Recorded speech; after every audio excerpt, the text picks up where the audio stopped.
Welcome to Local Edition. I'm Brad Pomerance. We're in our Sacramento bureau today, and we are joined by Jose Perez. He is the CEO, president of the Latino Journal. Good to see you, sir. Thank you, I'd like Brad. to speak with you about the election, the presidential elections, some elections here in the state of California. We've been hearing for years that the Latino dragon is going to come out and slay the election. There's going to be a spike in Latino turnout. Not so much lately. Do you think this is the year where Latinos will come out in significant numbers and have an impact on the election? Well, Brad, that's a really good question because people are wondering if that is in fact going to happen. If it does, it could have some impact on the outcome of the election for a variety of races. But overall, I think folks are expecting that the percentage of Latino vote increases from very dismal 48% that we saw in 2012. And, if it get up to over 50, 60%, I mean, it would be really a tremendous impact. Let me ask you, assuming we do see an uptick in Latino turnout in California, for example, will that uptick, in your mind, be as a result of simply growing numbers of Latinos, or will it be because Latinos feel motivated? Maybe they're fearful, that's what polls tell us, of a Trump presidency. Or could it be they're particularly pro-Clinton?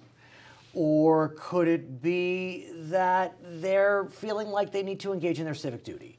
What do you think will be the cause, if we see it, of an uptick? Well, there's several factors. The first one, obviously, is that the fear factor of the realization that a presidential candidate is promoting the idea of exporting 11 million people, a lot of them relatives to citizens here in the United States who actually vote. A lot of them happen to be Latinos.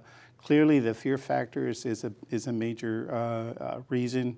Another factor is the sheer growth of the Latino community, as you mentioned. And so a lot of folks are saying, well, there'll be an increase in the Latino vote because the numbers are just getting bigger. And the population it's a young population, is becoming of age. But do you believe that the growth, if we see a spike in November, is more attributable to growth because of just more population, or because these folks are motivated to get out, either because they're strong supporters of Hillary Clinton or they're fearful of a Donald Trump presidency? Yeah, I think it's a binary choice. I'm pushing you, if I may. Yeah, if I was going to call it, I'd say it's the sheer growth of the Latino community. Really? Yeah, and I'll tell you why. Because neither party makes a major investment in the Latino voter registration effort or the get out the vote drive. You don't feel as if the Democrats, at least in California, make a major effort? Be honest. I mean, if you look at it in terms of financial investments, the answer is no. Really? Yeah. And in California, you've got a paradigm because in California, it went through the experience of Pete Wilson, if you recall, when he was governor.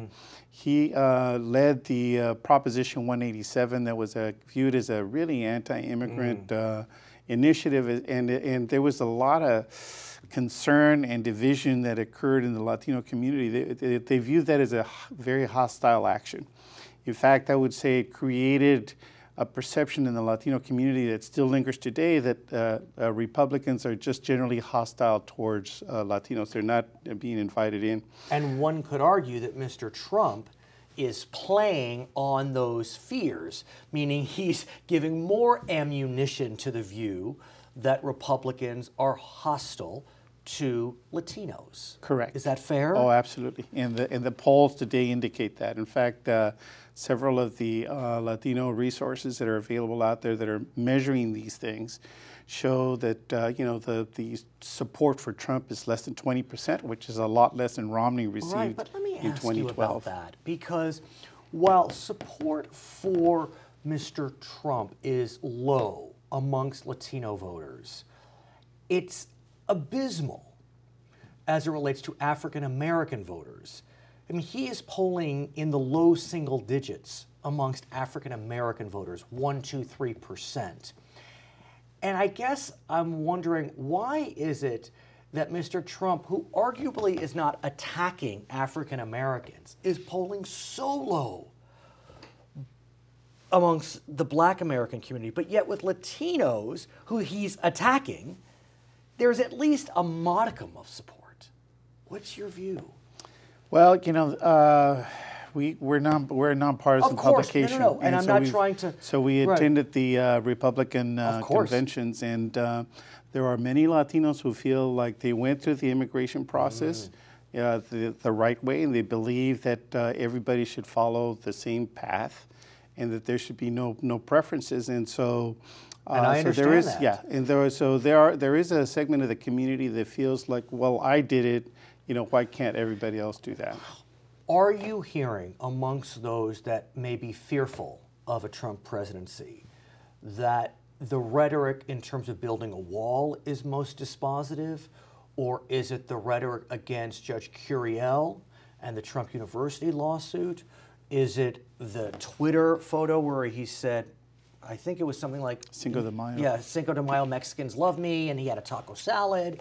You know, what is it that you see as kind of the turning point, if at all? Well, I think in his initial announcement, where he referenced Mexicans as being criminals and rapists, got him off clearly on the wrong foot in the Latino community. Yeah, I failed to mention that one. And that, yeah, so was and I think that one was like the beginning signal that here comes somebody that really doesn't value our community, because obviously, you know, while every community has issues, clearly the Latino community overall is a very good community. And they certainly don't fit in that category of the characterization. Now, in California, we also have some races that Latinos can be particularly prideful of, arguably. We have a Senate race where Loretta Sanchez is one of the two nominees. On the Central Coast, Salud Carbajal is a strong contender for a congressional seat. Nanette Barragan in the South Bay area, also congressional nominee. Emilio Huerta in the Central Valley, a Latino looking for arguably an upset. Are those races likely to drive Latino turnout in your mind? You know, that's a really good question.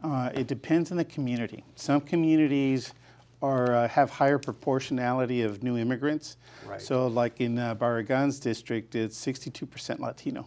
That could help and her you would race. think, well, you would think that, but the reality is that some of it is young and some of it is new immigrants, and quite frankly, they're not citizens. I understand. And so then the key question is that for those who vote, can they make a difference? I must ask you, if I may, about other states. Okay. I think it's fair to say, I don't think I'm taking a partisan position, that California is likely to vote for the Democratic nominee. Okay. There are other states that are closer, and I'm wondering how Latino voting patterns could aid the Democratic nominee or hurt the Republican nominee. States like North Carolina with growing Latino populations, states like Georgia, Arizona, which has been Latino for many years, but those are more swing states that people are looking and saying, could the Latino vote flip it for Mrs. Clinton? No question about that. And I would say that, again, it goes back to this early imaging and messaging from the Trump campaign about whether or not Latinos are welcome in his tent. And the perception is absolutely not. You know, that does not project an imagery of friendship or welcomeness. And so, I mean, unless there's some miracle, I think the Latino community is going to be a very strong supporter of not just of Hillary Clinton, but I think of the Democratic ticket in general. You know, obviously there's states where they may go from red maybe now to purple, like Arizona, and others, and they're hoping that maybe Texas might turn a little purple one day. We'll see. His name is Jose Perez. My name is Brad Pomerance. You're watching Local Edition.